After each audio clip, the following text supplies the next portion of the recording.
जो कानून 3 नए आ रहे हैं कल से, वो भारत के लिए बहुत ऐतिहासिक है। पहले ये कि जो ट्रायल का प्रोसीजर है वो थोड़ा एक्सपेडाइट करने की कोशिश करी है सरकार ने कि ट्रायल जो हैं वो जल्दी से जल्दी ख़त्म हों। जो भारतीय दंड संहिता थी, इंडियन पेनल कोड था, उसका नाम बहुत ही क्रांतिकारी नाम रख दिया गया कि भारतीय न्याय संहिता हो गया। हम दंड नहीं दे रहे हैं, हम न्याय दे रहे हैं। कॉलोनियल ईरा में जो अंग्रेजी समय में ये कानून चले थे, वो एक अलग पर्सपेक्टिव से बने थे।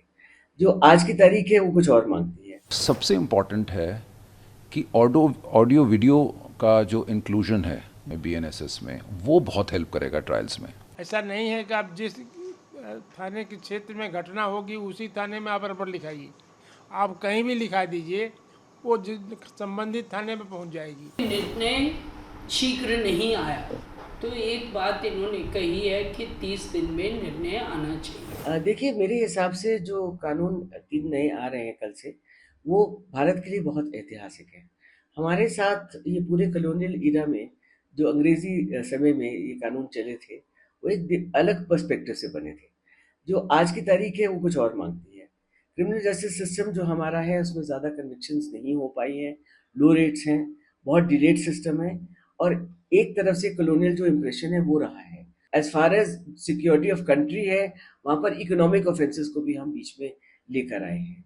जहाँ तक एविडेंस का सवाल है, जहाँ तक किस प्रकार से ट्रायल्स रन करते हैं, उसमें इलेक्ट्रॉनिक एविडेंस जो आज की तारीख में पूरी एडमिसिबिलिटी और डेफिनेशन इंक्लूड होके, क्योंकि ज़माना फ़र्क हो गया है। आज का युग एक इलेक्ट्रॉनिक ज़माने का युग है, जिसमें सबसे बेस्ट जो एविडेंस है वो इलेक्ट्रॉनिक एविडेंस होता है, ना कि सर्कमस्टेंशियल एविडेंस, ना कि ओरल एविडेंस, जिस पर हमारा सिस्टम बहुत निर्भर था। तो वो जो इलेक्ट्रॉनिक एविडेंस हम आगे एडमिसिबिलिटी पे लिया है।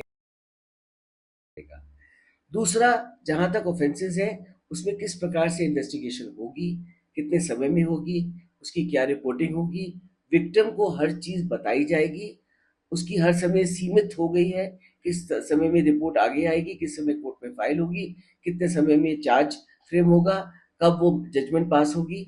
उससे जो सारा सिस्टम है वो इम्प्रूव करके स्पीडी जस्टिस की तरफ हम लोग अब आगे जा रहे हैं।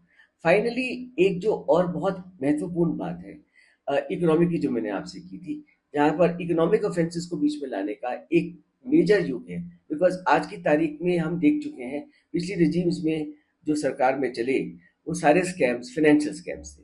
फाइनेंशियल स्कैम को इंक्लूड करना, इकोनॉमिक ऑफेंसेस को इंक्लूड करना, अपने आप में बिजनेस के लिए, हमारे देश के लिए और इवन ग्लोबल इकोनॉमी के लिए एक बहुत महत्वपूर्ण स्टेप हमने आगे लिया है।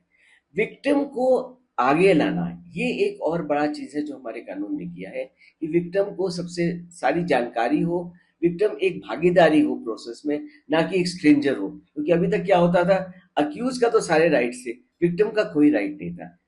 ई ई फाइलिंग ऑफ एफआईआर, वो जो हमने शुरू कर दी, अगेन जीरो फाइलिंग, ये सारी प्रोसेसेस हमने जो आज शुरू कर दी है नए कानून में, इस पर पूरी चर्चा हुई, पूरी कमेटी बैठकर ये सारी चीज़ों को एग्जामिन किया और इन चीज़ों को हम आगे लेकर आए हैं।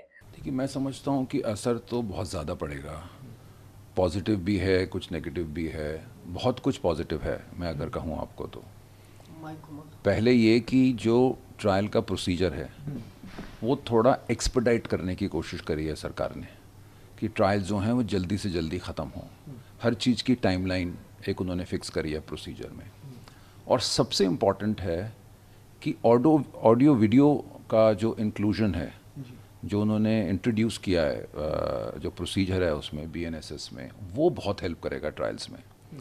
तो टेक्नोलॉजी का इंट्रोडक्शन और टाइम फ्रेम हर चीज़ का, यानी कि कमिटल का टाइम फ्रेम कर दिया 90 डेज़, चार्जेस का टाइम फ्रेम कर दिया है, चार्जेस के बाद ट्रायल कब शुरू होगा उसका टाइम फ्रेम कर दिया है, और जो बीच में एविडेंस रिकॉर्ड होगी वो इलेक्ट्रॉनिक एविडेंस रिकॉर्ड होगी, वो ऑटोमेटिकली बहुत एक्सपेडाइट हो गया है। उसके बाद जब जजमेंट होगा उसका टाइम फ्रेम कर दिया। अगर आप देखिए तो हमारे यहाँ ऐसे ट्रायल्स हैं जो कभी शुरू ही नहीं हुए, जैसे ऑगस्टा वेस्टलैंड का ट्रायल है 2014 की ECIR, वी आर इन 2024, आज तक चार्जेस फ्रेम नहीं हुए हैं। ऐसे केसेस जहाँ पे इन्वेस्टिगेशंस ही गोइंग जारी हैं, चले जा रही हैं सालों साल, या ट्रायल हैं जो 20-20 साल 25-25 साल पेंडिंग हैं, मैं समझता हूँ सबसे ज़्यादा इम्पैक्ट तो ट्रायल्स के ऊपर पड़ेगा। अगर आप ट्रायल जल्दी करेंगे लोगों का एक्विटल कन्विक्शन जल्दी होगा, तो फिर जस्टिस भी मिलेगा लोगों को। सो मैं समझता हूँ अगर मैं पूरा प्रोसीजर देखूँ BNSS का, तो वो कहीं ना कहीं ट्रायल को बहुत ज़्यादा एक्सपेडाइट कर रहा है और टेक्नोलॉजी को इंट्रोड्यूस कर रहा है। आपकी जो सर्विस ऑफ समन है वो अब इलेक्ट्रॉनिक मोड में होगी। आप देखिए कितने केसेस हैं जहाँ पे एक्यूज्ड को सम्मन हुआ है लेकिन वो कभी अपेयर ही नहीं हो रहा, सालों साल गुजर जाते हैं। आज हम उसको इलेक्ट्रॉनिक फॉर्म में सर्व कर सकते हैं, व्हाट्सएप पे कर सकते हैं और फ़ोन पे कर सकते हैं, ईमेल पे कर सकते हैं। ये सारा इंट्रोडक्शन हुआ है अभी BNSS में। सो जो आपका एविडेंस है, जो सीन ऑफ क्राइम है, वो भी इलेक्ट्रॉनिकली रिकॉर्ड हो रहा है इसमें, और जो स्टेटमेंट्स हैं विटनेसेस के वो भी इलेक्ट्रॉनिकली रिकॉर्ड हो रहे हैं। तो मैं समझता हूँ कि it will be a welcome change.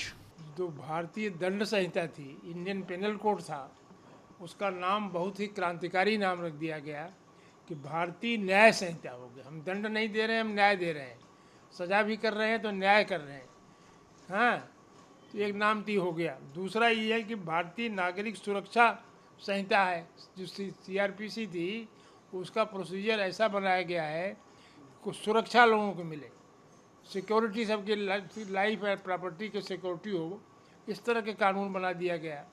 और अब आप उसमें नियम यह हो गया है कि अगर आप ऐसा नहीं है कि आप जिस थाने के क्षेत्र में घटना होगी उसी थाने में आप रिपोर्ट लिखाइए, आप कहीं भी लिखा दीजिए, वो संबंधित थाने में पहुंच जाएगी। समझ गए ना आप? तो ये बहुत ही क्रांतिकारी स्टेप हैं और बहुत सी इसमें विधि विधान से किए गए हैं और बहुत सी एविडेंस से, इलेक्ट्रॉनिक की जो एविडेंस है डिजिटल, उसका भी महत्व हो गया। तो ये आप बड़ा सुविधा हो गई, घर के घर बैठे आप मुकदमे में यहीं से पार्टिसिपेट कर सकते हैं। कोई मुलजिम को ज़रूरी नहीं है कि थाने वहाँ जाए, अपने घर बैठे रिपोर्ट लिखा सकता है। तो ये सब सुविधाएं अब हो गई हैं, इसलिए बहुत ही क्रांतिकारी कानून बनाया है भारतीय जनता पार्टी ने। इसका स्वागत होना चाहिए।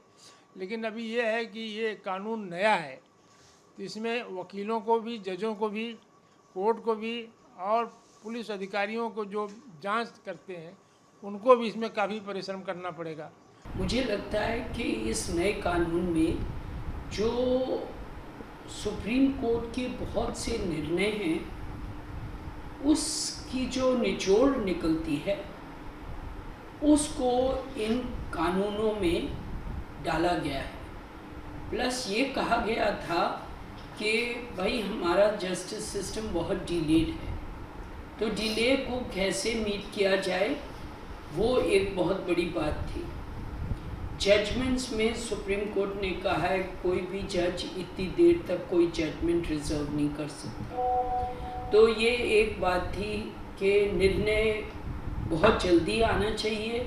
जहाँ निर्णय में 2, 3, 4 महीने लग जाते हैं, आपने 15 दिन पहले क्या बात कही थी वो आपको 15 दिन बाद एग्जैक्टली याद नहीं होगी।